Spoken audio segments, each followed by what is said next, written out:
नमस्कार दोस्तों, स्वागत है आप सभी का हमारे इस यूट्यूब चैनल जीटीएम क्लासेस में।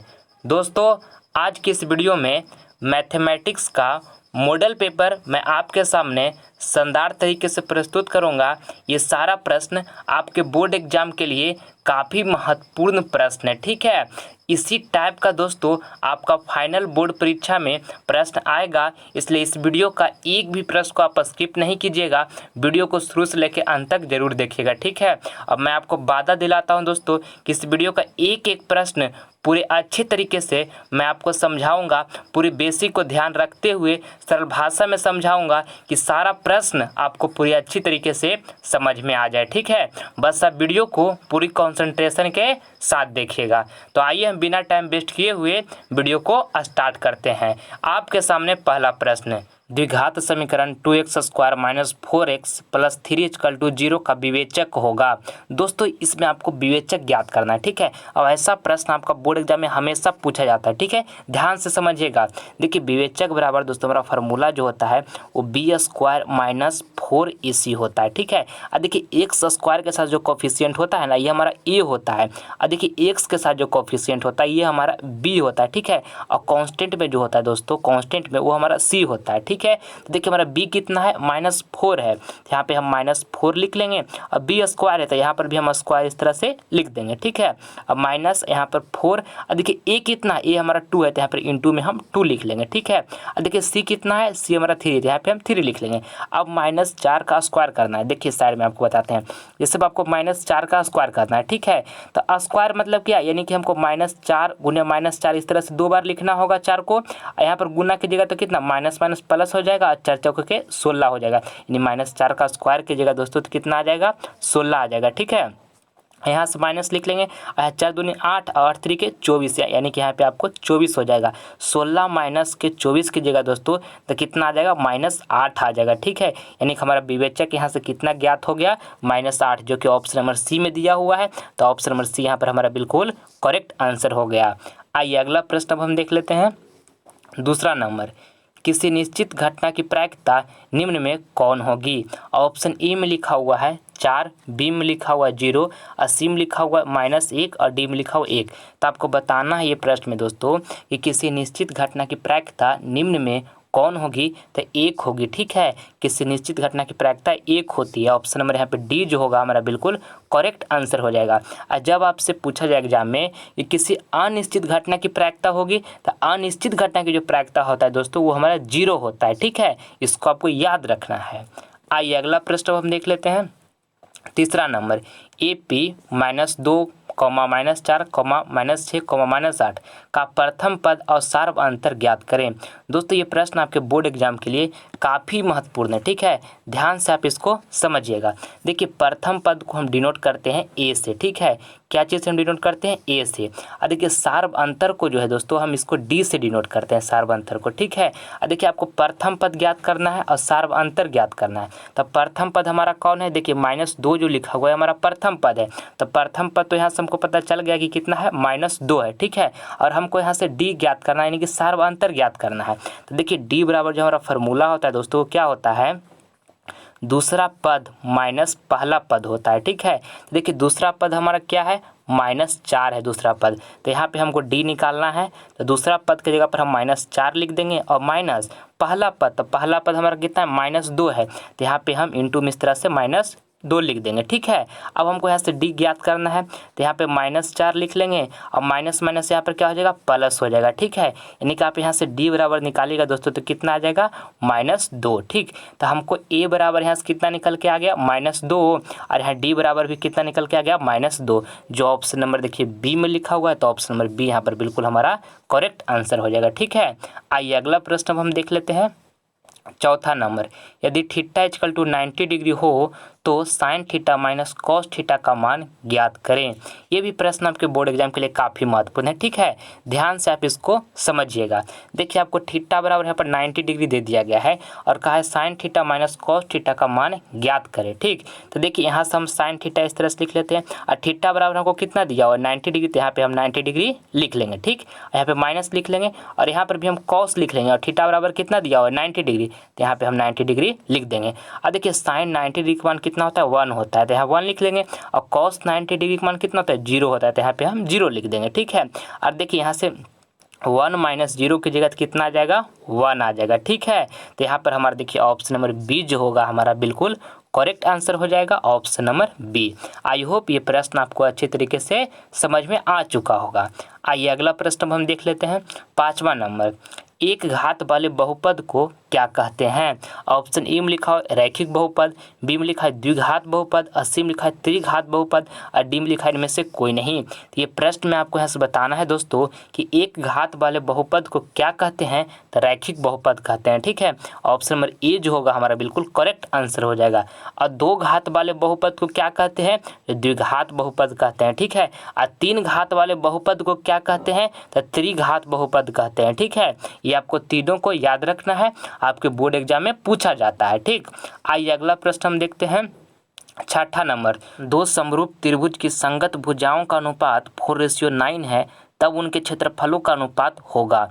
काफ़ी महत्वपूर्ण प्रश्न है आपके बोर्ड एग्जाम के लिए, ध्यान से समझिएगा। ठीक है, देखिए जब दो त्रिभुज दोस्तों समरूप होंगे और उनके संगत भुजाओं का अनुपात दिया हुआ रहेगा, ठीक है, और क्षेत्रफलों का अनुपात पूछेगा, तो जो संगत भुजाओं का दोस्तों अनुपात दिया हुआ रहेगा ना, उसका स्क्वायर कर दीजिएगा, क्षेत्रफल का अनुपात निकल जाएगा। ठीक है, तो देखिए संगत भुजा का अनुपात कितना दिया हुआ है, यहाँ पे दिया हुआ है 4:9। ठीक है, तो यहाँ पे हम 4 का भी स्क्वायर कर देंगे और यहाँ पे 9 का भी स्क्वायर कर देंगे। ठीक है, तो 4 का स्क्वायर करेंगे तो 16 आ जाएगा, और 9 का स्क्वायर करेंगे तो 81 आ जाएगा, यानी कि 16/81 इसका हमारा राइट आंसर हो जाएगा। ठीक है, अब देखिए जब दो त्रिभुज समरूप होंगे और क्षेत्रफल का अनुपात दिया हुआ रहेगा, ठीक है, अब भुजा का अनुपात आपसे पूछेगा तो उसका जो क्षेत्रफल का अनुपात दिया हुआ रहेगा उसका वर्गमूल कर दीजिएगा। ठीक है, तो भुजा का अनुपात निकल जाएगा। ठीक है, आई होप आपको समझ में आ चुका होगा। आइए अगला प्रश्न हम देख लेते हैं। 7वां नंबर, यदि किसी वर्ग का विकर्ण 16√2 मीटर हो तो वर्ग का क्षेत्रफल ज्ञात करें। देखिए दोस्तों, ये प्रश्न में आपको यहाँ से बताना है कि यदि किसी वर्ग का जो विकर्ण हो वो 16√2 मीटर हो तो वर्ग का क्षेत्रफल आपको ज्ञात करना है। ठीक है, तो देखिए वर्ग का क्षेत्रफल बराबर दोस्तों फार्मूला क्या होता है, तो भुजा स्क्वायर होता है। ठीक है, क्या होता है, भुजा स्क्वायर होता है। अब देखिए हमको भुजा यहाँ पे दिया हुआ नहीं है वर्ग का, मगर हमको क्षेत्रफल ज्ञात करने के लिए कहा गया है, तो हम भुजा कहाँ से निकालेंगे। देखिए विकर्ण हमको दिया हुआ है ना वर्ग का, तो विकर्ण से हम भुजा निकाल लेंगे। ठीक है, देखिए वर्ग का विकर्ण बराबर जो हमारा फार्मूला होता है वो क्या होता है, तो √2 इंटू में होता है भुजा। ठीक है, √2 इंटू में भुजा। ठीक है, ये हमारा वर्ग का विकर्ण बराबर फार्मूला होता है। अब वर्ग का विकर्ण बराबर कितना दिया हुआ है, 16√2 मीटर दिया हुआ है। ठीक है, तो देखिए यहाँ से हम भुजा निकालेंगे, तो भुजा बराबर हमको यहाँ से क्या निकलेगा, भुजा बराबर देखिए यहाँ पे 16√2 मीटर। अब देखिए यहाँ पर √2 जो था गुणम था, तो बराबर के इस साइड में आएगा दोस्तों, तो भागा में हो जाएगा ना, यहाँ से √2 कैंसिल हो जाएगा, तो यहाँ से भुजा बराबर हमको निकल के क्या आ जाएगा, भुजा बराबर हमको यहाँ से 16 मीटर निकल के आ जाएगा। ठीक है, अब देखिए यहाँ पर जो वर्ग का हमारा क्षेत्रफल होता है वर्ग का, वो क्या भुजा स्क्वायर होता है। ठीक है, अब भुजा हम कितना निकाल लिए, 16 मीटर, तो यहाँ पर हम 16 का स्क्वायर कर देंगे। स्क्वायर मतलब क्या, यानी कि 16 मीटर, 16 मीटर 2 बार इस तरह से हमको लिखना पड़ेगा। ठीक है, तो यहाँ पर 16 गुने 16 कीजिएगा तो कितना आ जाएगा, 256 आ जाएगा। ठीक है, अब मीटर गुने मीटर कीजिएगा तो कितना हो जाएगा, मीटर स्क्वायर हो जाएगा, यानी कि हमको यहाँ से वर्ग का क्षेत्रफल कितना हम निकाल लिए, 256 मीटर स्क्वायर, जो कि ऑप्शन नंबर ए में दिया हुआ है। तो ऑप्शन नंबर ए जो होगा हमारा बिल्कुल करेक्ट आंसर हो जाएगा। ठीक है, आई होप आपको समझ में आ चुका होगा। आइए अगला प्रश्न हम देख लेते हैं। 8 नंबर, 2, 10 और 20 के लसा और मसा का अनुपात है। दोस्तों यहाँ पे आपको लसा और मसा का अनुपात ज्ञात करना है। दिया हुआ है क्या, 2, 10, 20 दिया हुआ है। ठीक है, तो देखिए पहले हम यहाँ से लसा निकालते हैं, तो 2 है, 10 है और 20 है। ठीक है, इसका हम लसा निकालेंगे तो 2 से लगाएंगे तो यहाँ पर कितना 1 हो जाएगा, और यहाँ पर कितना हो जाएगा 5 हो जाएगा, यहाँ पर कितना हो जाएगा 10 हो जाएगा। ठीक है, अबर कितना से लगेगा, अबर 5 से लगेगा, तो 5 से लगेगा तो यहाँ पे 1 हो जाएगा, और यहाँ पर भी 1 हो जाएगा, और यहाँ पर कितना हो जाएगा 2 हो जाएगा, यानी कि 5 दूनी 10 और 10 दूनी के 20। यहाँ पर हमको जो कितना लसा आ गया वो कितना आ गया, हमारा 20 लसा आ गया। ठीक है, अब देखिए हम मासा निकालते हैं, तो मासा यहाँ पे पहले 2 और 10 ले लेते हैं। ठीक है, तो यहाँ से लगाइएगा तो 2 × 5 = 10, यानी कि यहाँ से कट जाएगा, तो यहाँ से हमको मासा कितना आया, 2। ठीक है, अबरी में हम क्या ले लेते हैं, 2 और एक और बचा हुआ है ना 20, तो 2 और 20 ले लेते हैं। ठीक है, तो यहाँ से लगाइएगा तो 2 दहेंगे कितना हो जाएगा 20, यानी कि यहाँ से 20 कट जाएगा। ठीक है, तो यहाँ पे हमारा जो मस्सा आया वो कितना आ जाएगा, मस्सा हमारा 2 आ गया। यानी कि दोस्तों हमारा 2, 10, 20 का जो लसा आया वो कितना आया, 20 आया। ठीक है, और मस्सा कितना आया, तो मस्सा 2 आया। तो दोनों का आपको यहाँ से अनुपात निकालना है। ठीक है, तो अनुपात निकालेंगे तो देखिए यहाँ से 2 से 2 कैंसिल हो जाएगा, तो बचेगा यहाँ से क्या, 10:1 आ गया। ठीक है, हमारा यहाँ पर लसा और मस्सा का अनुपात कितना आ गया, तो 10:1 आ गया। तो ऑप्शन नंबर बी में जो दिया हुआ है, ऑप्शन नंबर बी यहाँ पर बिल्कुल करेक्ट आंसर हो जाएगा। ठीक है, आइए अगला प्रश्न अब हम देख लेते हैं 9 नंबर। दोस्तों इस वीडियो का एक भी प्रश्न अगर जो आपको समझ में नहीं आएगा तो मैं पढ़ाना छोड़ दूंगा। ठीक है, एक एक प्रश्न आपको पूरी अच्छे तरीके से हम माइंड में फिट कर देंगे, बस आप वीडियो को पूरी ध्यान से देखिए। ठीक है, देखिए 9 नंबर प्रश्न में आपसे पूछा गया है कि गोला के संपूर्ण पृष्ठ का क्षेत्रफल निम्न में से कौन होगा अगर त्रिज्या r हो। ऑप्शन ए में लिखा है 4/3 पाई r क्यूब, और बी में लिखा हुआ है 4/3 पाई r स्क्वायर, और देखिए सी में लिखा हुआ है पाई r स्क्वायर, और डी में लिखा हुआ है 4 पाई r स्क्वायर। तो ये प्रश्न में आपको बताना है दोस्तों कि गोले के जो संपूर्ण पृष्ठ का क्षेत्रफल होता है वो क्या होता है, तो 4 पाई r स्क्वायर होता है। ठीक है, ऑप्शन नंबर यहाँ पे हमारा डी जो होगा बिल्कुल करेक्ट आंसर हो जाएगा। और दोस्तों गोला का आयतन क्या होता है, तो गोला का आयतन जो होता है 4/3 पाई r क्यूब होता है। ठीक है, ये भी आपको याद रखना है, गोला का आयतन 4/3 पाई r क्यूब होता है। ठीक है, आइए अगला प्रश्न अब हम देख लेते हैं 10 नंबर। 2 लगातार संख्याओं का मस्सा क्या होगा। देखिए आपको बताना है इसमें दोस्तों कि 2 लगातार संख्याओं का मस्सा क्या होगा। तो जैसे हम देखिए यहाँ पे 2 लगातार संख्या हम 3, 4 ले लेते हैं। ठीक है, 2 लगातार संख्या है, इसको आपको मस्सा यहाँ से निकालना है। तो मस्सा निकालिए, तो यहाँ पे 3 लिखेंगे, यहाँ पे क्या लिखेंगे 4। यहाँ से एक टाइम में लगाइएगा तो यहाँ पे कितना हो जाएगा 3, यहाँ पे से घटाइएगा तो कितना आ जाएगा 1, फिर यहाँ से क्या उतारिएगा 3, और फिर यहाँ से कितना टाइम लगेगा 3 टाइम में, और यहाँ पे 3 उतरेगा और यहाँ पे कट जाएगा। यानी कि हमको 2 लगातार संख्याओं का मस्सा कितना आया, 1 आया। ठीक है, तो ऑप्शन नंबर यहाँ पर ए जो होगा हमारा बिल्कुल करेक्ट आंसर हो जाएगा। ऑप्शन ए में 1 लिखा हुआ है। ठीक है, यहाँ पे हम 3 और 4 लिए, आप जैसे 5 और 6 को भी लेकर देखिए दोस्तों, ये भी 2 लगातार हमारा संख्या है ना, इसका आपको मस्सा निकालना है। तो मस्सा कैसे निकलता है, तो यहाँ पे 5 लिखेंगे, यहाँ पे 6 लिखेंगे। ठीक है, यहाँ से कितना एक टाइम में लगेगा, तो यहाँ पे 5 आएगा, और यहाँ पे कितना उतर जाएगा 1। ठीक है, और यहाँ पर कितना आएगा 5। ठीक है, और फिर यहाँ से कितना टाइम लगेगा 5 टाइम में, और यहाँ पे कट जाएगा। तो फिर से हमारा इसका जो लगातार 2 लगातार संख्याओं का दोस्तों 5 और 6 का मस्सा कितना आया, 1 आया। यानी कि आपको ये समझ लेना है कि 2 लगातार संख्याओं का जो मस्सा होगा वो कितना होगा, 1 होगा। ठीक है, तो ऑप्शन नंबर ए जो होगा हमारे यहाँ पर बिल्कुल करेक्ट आंसर है। आइए अगला प्रश्न हम देख लेते हैं 11 नंबर। यदि थीटा = 30 डिग्री हो तो 2 cos 2 थीटा का मान ज्ञात करें। दोस्तों ये प्रश्न आपके बोर्ड एग्जाम के लिए काफ़ी महत्वपूर्ण है। ठीक है, देखिए आपको थीटा बराबर 30 डिग्री दे दिया गया है, और आपको 2 cos 2 थीटा का मान ज्ञात करने के लिए कहा गया है। ठीक है, तो देखिए दोस्तों अगर जो आपको यहाँ थीटा बराबर 30 डिग्री दिया हुआ है, तो हम यहाँ से 2 थीटा बराबर निकालेंगे तो कितना हो जाएगा, 60 डिग्री हो जाएगा ना। अब देखिए आगे यहाँ से 2 इसी तरह से लिख लेंगे, और यहाँ पे cos, और देखिए 2 थीटा की जगह पर हम कितना लाए हैं, 60 डिग्री, तो 2 थीटा की जगह पर हम यहाँ पे 60 डिग्री रख देंगे। ठीक है, अब देखिए यहाँ पे 2 इंटू लिख लेंगे, और cos 60 डिग्री का मान कितना होता है, cos 60 डिग्री का जो वैल्यू होता है दोस्तों 1/2 होता है। अब देखिए यहाँ 2 से 2 कैंसिल हो जाएगा। ठीक है, तो बचेगा क्या, 1 बचेगा। तो ऑप्शन नंबर देखिए ए में 1 लिखा हुआ है, तो ऑप्शन नंबर ए जो होगा हमारा बिल्कुल यहाँ पे करेक्ट आंसर हो गया। ठीक है, आइए अगला प्रश्न हम देख लेते हैं 12 नंबर। प्रथम 5 विषम संख्या का माध्य ज्ञात करें। ये भी प्रश्न आपके बोर्ड एग्जाम के लिए अति महत्वपूर्ण है। देखिए आपको प्रथम 5 विषम संख्या का माध्य ज्ञात करना है। ठीक है, तो पहले ये समझिए दोस्तों कि हम विषम संख्या किसे कहते हैं, तो वैसा संख्या जो 2 से विभाजित नहीं हो उसे हम विषम संख्या कहते हैं। ठीक है, तो देखिए आपको यहाँ से प्रथम 5 विषम संख्या का माध्य ज्ञात करना है। ठीक है, तो प्रथम 5 विषम संख्या कौन होगा, देखिए पहले 1 होगा, 1 के बाद कौन आएगा, तो 1 के बाद 3 आएगा, और 3 के बाद कौन आएगा, तो 3 के बाद 5 आएगा, और 5 के बाद कौन आएगा, 7 आएगा, और 7 के बाद कौन आएगा, 9 आएगा। ठीक है, ये हमारा प्रथम 5 विषम संख्या है। ठीक है, इसको आपको माध्य निकालना है, तो माध्य बराबर दोस्तों फार्मूला होता है कुल पदों का योग और बटा में होता है कुल पदों की संख्या। तो कुल पदों का योग, तो कुल पदों का हम यहाँ पे योग कर लेते हैं, 1 + 3 प्लस में 5 हो जाएगा, प्लस में 7 हो जाएगा, प्लस में 9 हो जाएगा। कुल पदों का योग कर लिए, अब बटा में कुल पदों की संख्या, तो कुल पद कितना है 5 है, तो यहाँ से हम 5 से भागा दे देंगे। ठीक है, अब इसको जोड़ दीजिए तो 3 और यहाँ पे 1 और 3 कितना 4 हो जाएगा, 4 और 5 कितना हो जाएगा 9, 9 दूनी का 18 और 18 और 7 कितना हो जाएगा दोस्तों 18 और 7 आपका हो जाएगा 25, यानी कि 25/5। तो यहाँ से काटिएगा तो 5 के 25 हो जाएगा, यानी कि जो यहाँ से हमारा निकल के आया माध्य दोस्तों कितना निकल के आया 5 निकल के आया। ठीक है, तो ऑप्शन नंबर यहाँ देखिए बी में 5 लिखा हुआ है जो कि बिल्कुल करेक्ट आंसर हो जाएगा। ठीक, आइए अगला प्रश्न अब हम देख लेते हैं 13 नंबर।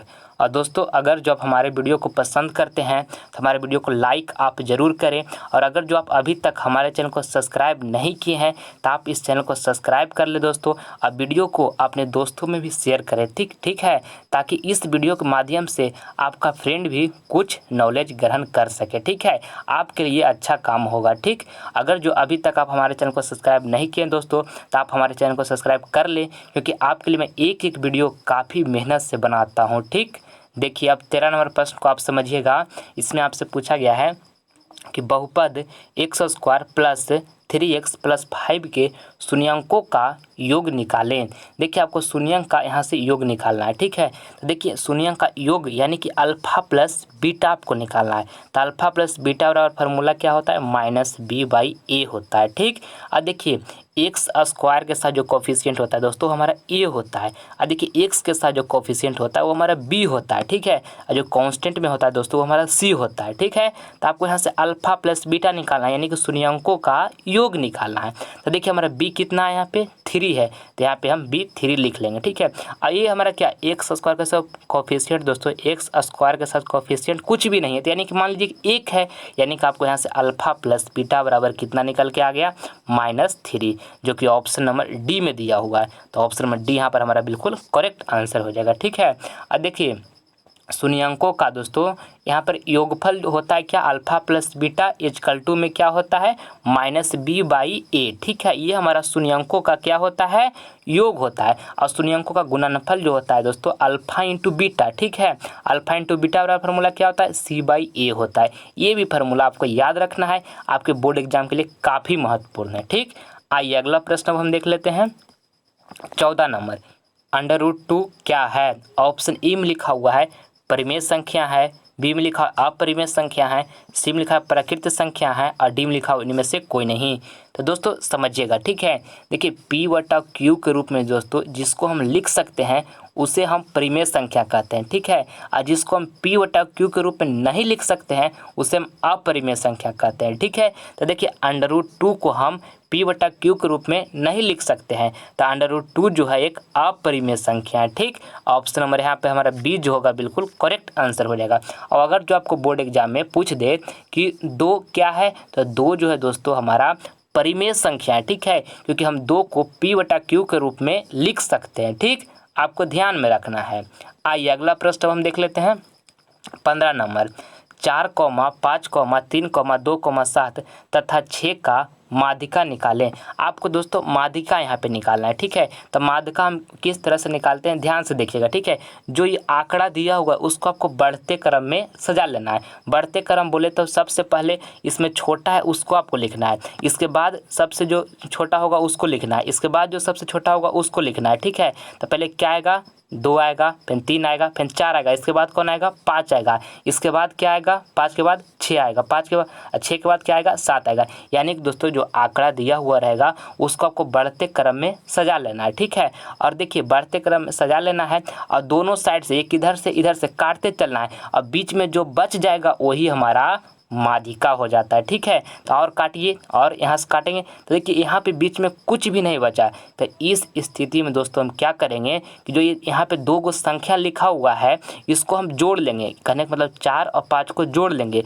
और बट्टा क्या कर देंगे 2 कर देंगे। ठीक है, अगर जो बीच में कुछ भी नहीं रहेगा तो इस स्थिति में क्या करना है कि दोनों संख्या को हमको जोड़ के बट्टा 2 कर देना है। ठीक है, वही हमारा माध्यिका हो जाएगा। तो यहाँ से जोड़िएगा 4 + 9 तो कितना 4 प्लस दोस्तों 5 की जगह तो कितना 9 आ जाएगा, और बट्टा में 2, और यहाँ से 9/2 की जगह तो कितना आ जाएगा 4.5 आ जाएगा, जो कि देखिए ऑप्शन नंबर बी में दिया हुआ है। तो ऑप्शन नंबर बी जो होगा हमारा बिल्कुल करेक्ट आंसर हो जाएगा। ठीक है, देखिए एक एग्जाम्पल आपको और समझाते हैं। जैसे मान के लिए केवल यहाँ पे रहता 2, 3, 2, 3, 4 रहता, 5 रहता अच्छे रहता, ठीक है। इसका आपको यहाँ पे कहता कि माध्यिका ज्ञात कीजिए। तो देखिए ये तो बढ़ते क्रम में हमको अरेंज है ये है पहले से, और यहाँ से इसको दोनों साथ काटते चलेंगे, इसको भी काटेंगे। तो बीच में देखिए यहाँ पे क्या बच गया, 4 बच गया। तो हमारा इसका जो माध्य होगा दोस्तों 4 हो जाएगा, ठीक है। अब बीच में जब कुछ भी नहीं बचेगा तो वो 2 संख्या जो होगा उसको जोड़ लेंगे, अब बट्टा में क्या कर देंगे 2 कर देंगे, तो हमारा माध्यिका हो जाता है, ठीक है।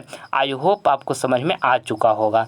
आइए अगला प्रश्न हम देखते हैं 16 number, cos A into tan A equal to भाट।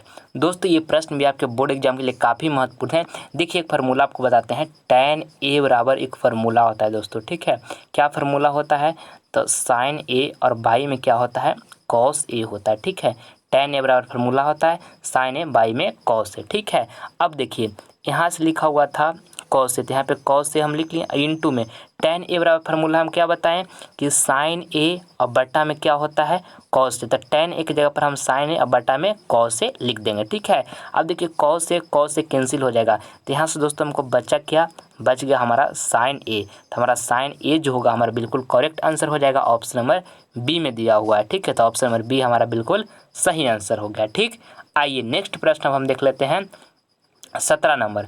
और दोस्तों अगर इससे पहले वाला हमारा मैथ का वीडियो आप नहीं देखे हैं तो आप हमारे डिस्क्रिप्शन में जाइए, वहाँ पर आपको मैथ का प्लेलिस्ट का लिंक मिल जाएगा। उसमें जितना भी प्रश्न को हम सलूशन किए हैं दोस्तों, पूरी बेसिक को नज़र रखते हुए सलूशन किए हैं, उसे आप एक बार ज़रूर देखिए, उससे आपको काफ़ी कुछ सीखने को मिलेगा, ठीक है। इसलिए एक बार हमारे डिस्क्रिप्शन में आप विजिट करें और मैथ का जितना भी वीडियो है उससे आप देखें, उससे आपको काफ़ी कुछ नॉलेज मिलेगा, ठीक।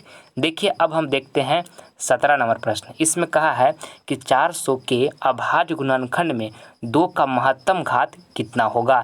आपको 400 का दोस्तों अभाज्य गुणनखंड निकालना है, ठीक है, और उसमें आपको 2 का महत्तम घात कितना होगा ये बताना है, ठीक। तो देखिए यहाँ से हम 400 का निकालते हैं, क्या निकालते हैं अभाज्य गुणनखंड। तो पहले 2 से लगाएंगे, तो 2 से लगाएंगे तो कितना हो जाएगा 200 हो जाएगा, ठीक है।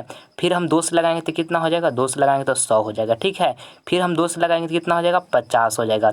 फिर हम 2 से लगाते हैं तो कितना हो जाएगा 25 हो जाएगा। अब कितना से लगेगा, अब 5 से लगेगा, तो 5 से लगाएंगे तो यहाँ पे 5 आ जाएगा, ठीक है। यानी कि देखिए इसको आप इस तरह से लिख सकते हैं 2 इंटू 2 इंटू 2 इंटू कितना 4 गो 2 है, और फिर 5 कितना है 5 हमारा 2 गो है, तो 5 को इस तरह 5 इंटू 5 लिख लिए। यानी कि देखिए 2 हमारा कितना 4 गो है, तो यहाँ पर 2 का पावर कितना हो जाएगा 4 हो जाएगा, ठीक है। इंटू देखिए 5 कितना है 5 2 है, तो 5 के पावर कितना हो जाएगा 2 हो जाएगा। आपको बताना था क्या दोस्तों, 400 के अभाज्य गुणनखंड में आपका 2 का महत्तम घात कितना होगा जो बताना है। तो 2 का महत्तम घात कितना है 4 है, देखिए, ठीक है। तो ऑप्शन नंबर ए में देखिए 4 लिखा हुआ है, जो कि ऑप्शन नंबर ए यहाँ पर हमारा बिल्कुल करेक्ट आंसर हो जाएगा। आइए अगला प्रश्न हम देख लेते हैं 18 नंबर, मूल बिंदु से बिंदु ए 4,-3 की दूरी क्या होगी। काफ़ी महत्वपूर्ण प्रश्न है आपके बोर्ड एग्जाम के लिए। आपको दोस्तों जब भी एक बिंदु दे दे और दूरी आपको मूल बिंदु से पूछे तो इसके लिए एक फार्मूला होता है, इसको आपको हमेशा याद रखना है, एक्स स्क्वायर प्लस में होता है वाई स्क्वायर का अंडर रूट, ठीक है, ये फार्मूला होता है। और देखिए यहाँ पर एक्स 4 जो लिखा है दोस्तों हमारा एक्स है, तो यहाँ पे हम 4 का स्क्वायर कर लेंगे, ठीक है। और प्लस देखिए यहाँ -3 जो लिखा हुआ है हमारा बाई है, तो यहाँ पर -3 लिख के हम इसका स्क्वायर कर लेंगे, ठीक है। और अंडर रूट इसी तरह से हम चढ़ा देंगे, ठीक। यहाँ देखिए 4 का स्क्वायर कीजिएगा तो कितना हो जाएगा 16 हो जाएगा। और देखिए -3 का स्क्वायर करेंगे दोस्तों तो कितना हो जाएगा 9 हो जाएगा, ठीक है। कैसे देखिए फिर से आपको बताते हैं, जैसे -3 का स्क्वायर करना है दोस्तों, तो -3 गुने -3 2 बार लिखना होता है, ठीक है, क्योंकि स्क्वायर का मतलब होता है जो जिसका स्क्वायर करना है उसको आपको 2 बार गुना करना है, ठीक। तो देखिए माइनस माइनस क्या हो जाएगा प्लस हो जाएगा, 3 3 9 हो जाएगा, यानी -3 का स्क्वायर करेंगे तो कितना आ जाएगा 9 आ जाएगा, ठीक है। और इस पर अंडर रूट इसी तरह से हम चढ़ा देंगे। और देखिए 16 और 9 को जोड़ेगा तो कितना हो जाएगा 25 हो जाएगा। अब 25 का दोस्तों वर्गमूल कितना होता है 5 होता है, ठीक है। यानी कि हमारा इसका राइट आंसर होगा 5 इकाई। ऑप्शन नंबर सी बिल्कुल करेक्ट आंसर हो गया। आइए अगला प्रश्न हम देख लेते हैं 19 नंबर। इसमें आपसे पूछा गया है कि a बराबर b into Q plus R में यदि b बराबर 25 और q बराबर 12 और r बराबर 13 हो तो a इजकल टू भाट। ये भी प्रश्न आपके बोर्ड एग्जाम के लिए काफ़ी महत्वपूर्ण है, ठीक है। देखिए आपको यहाँ से दिया हुआ a बराबर b into Q plus R में, और यहाँ पर b का वैल्यू दिया हुआ है, q का भी वैल्यू दिया हुआ है, और यहाँ पे r का भी वैल्यू दिया हुआ है, और a बराबर आपको भाट निकालना है, ठीक है। तो काफ़ी आसान है, देखिए कैसे बनेगा। ए बराबर हमको क्या दिया हुआ है, बी इंटू क्यू दिया हुआ है, प्लस में यहाँ पे आर दिया हुआ है। ठीक है, आपको यहाँ से ए ज्ञात करना है, तो बी हमारे यहाँ पे 25 दिया हुआ है, तो यहाँ पे 25 लिख देंगे। और हमारा क्यू कितना दिया हुआ है, 12, तो यहाँ पे हम 12 लिख देंगे, और यहाँ पे प्लस। ठीक है, और आर कितना दिया हुआ है, 13, तो यहाँ पे हम 13 लिख देंगे। ठीक है, और ए बराबर हमको निकाला है, तो दोस्तों 25 इंटू 12 कीजिएगा तो आपको यहाँ पे आ जाएगा 300। ठीक है, तो यहाँ पे 300 लिख देंगे, और प्लस यहाँ पर कितना है, 13 है, तो यहाँ पे 13 लिख देंगे। ठीक है, अब देखिए ए बराबर यहाँ सब निकालेंगे, तो यहाँ पर 300 प्लस 13 की जगह तो कितना आ जाएगा, 313 आ जाएगा। यानी कि ए बराबर हमको कितना निकल के आ गया, 313, जो कि ऑप्शन नंबर यहाँ पे सी में दिया हुआ है। तो ऑप्शन नंबर सी यहाँ पर बिल्कुल करेक्ट आंसर हो गया। आइए अगला प्रश्न हम देख लेते हैं 20 नंबर। इसमें पूछा गया है कि 3 प्लस √3 माइनस √3 निम्न में से कौन सी संख्या है। ठीक है, ऑप्शन ए में लिखा हुआ है अपरिमेय संख्या, और बी में लिखा है परिमेय संख्या, और सी में लिखा है दोनों, और डी में लिखा है इनमें से कोई नहीं। तो देखिए दोस्तों यहाँ पे क्या लिखा हुआ है, 3 प्लस √3 माइनस में लिखा हुआ है √3। ठीक है, तो देखिए माइनस √3 और प्लस √3 दोनों कैंसिल हो जाएगा, तो बचेगा केवल क्या, हमारा 3। और 3 जो दोस्तों हमारा एक परिमेय संख्या है, क्योंकि हम 3 को p/q के रूप में लिख सकते हैं। ठीक है, तो ऑप्शन नंबर यहाँ पे हमारा जो बी होगा बिल्कुल करेक्ट आंसर हो जाएगा। 3 हमारा कैसी संख्या है, तो परिमेय संख्या है। ठीक, आइए अगला प्रश्न हम देख लेते हैं।